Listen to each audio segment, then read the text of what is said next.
4:30 প্রায় বাজে, 4:20। আপনারা হয়তো 7:30 8টা নাগাদ আপনারা এক্সিট পোলের ফিগার পেয়ে যাবেন, কিন্তু আমরা এখনই এক্সিট করতে শুরু করে দিয়েছি। আমরা আপনাদের অনেকদিন আগেই বলছিলাম যে আমরা একটা প্রেডিকশন করেছি, কিন্তু ভাই এতটা মানে কনফিউজড হয়ে গিয়েছিলাম, কিছু বুঝতে পারছিলাম না। কারণ হচ্ছে ইসি যেভাবে বলেছিল কেন্দ্রীয় বাহিনী থাকবে একদম, ওকে বাতাস গলতে পারবে না, সেখান থেকে এখন হাতি গলে চলে যাচ্ছে। হ্যাঁ, বলেছিলেন যে একদম নিরপেক্ষ ভোট হবে, ফেয়ার ইলেকশন হবে, কিন্তু সব জায়গায় আনফেয়ার, মানে 6 7 তো টোটালি আনফেয়ার। প্রথম দিকটা মোটামুটি ভালো ছিল। প্রতিদিন তারা যে আশ্বাস দিয়ে যাচ্ছেন তার ফলটা কি হলো? সন্দেশখালি। দেখুন সন্দেশখালিতে ভোট হচ্ছে, ভোটটা কোথায়?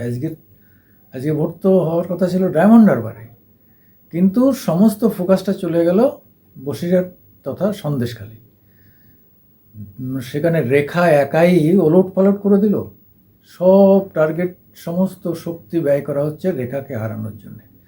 12,000 সেন্ট্রাল বাহিনী এবং পুলিশ মিলিয়ে 12,000 বাহিনী ফোর্স দেওয়া হয়েছে শুধুমাত্র রেখার এলাকায়। ভাবুন, মানে একটা মেয়ে কি করে দিল।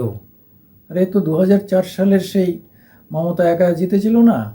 হ্যাঁ, তা ওরা উল্টোটা করছে। ওরা দেখছে যে 42টার যদি 41টাও তৃণমূল পায় তাতেও সন্তুষ্ট হবে না, কিন্তু রেখাকে হারাতে হবে। রেখা যদি জিতে যায় তাহলে সেটা মমতার সঙ্গে তুলনীয় হবে প্রতিটা মুহূর্তে। ও যদি দিল্লিতে যায় প্রতিটা মুহূর্তে মমতার সঙ্গে তুলনা হবে। একটা সময় মমতাকে তুলনা হতো গীতা মুখার্জি, ইলা বসুদের সঙ্গে। আজকে তার উল্টোটা হচ্ছে। সেই আশঙ্কা থেকেই রেখাকে হারাতে হবে। রেখা দিল্লি যাবে, আবার প্রধানমন্ত্রী তাকে ফোন করেছে, এটা কিছুতেই মানা যাবে না, এটা মানা যাবে না। এই হচ্ছে সন্দেশখালির আসল মানে দর্শন, মানে তৃণমূলের কাছে আসল দর্শন।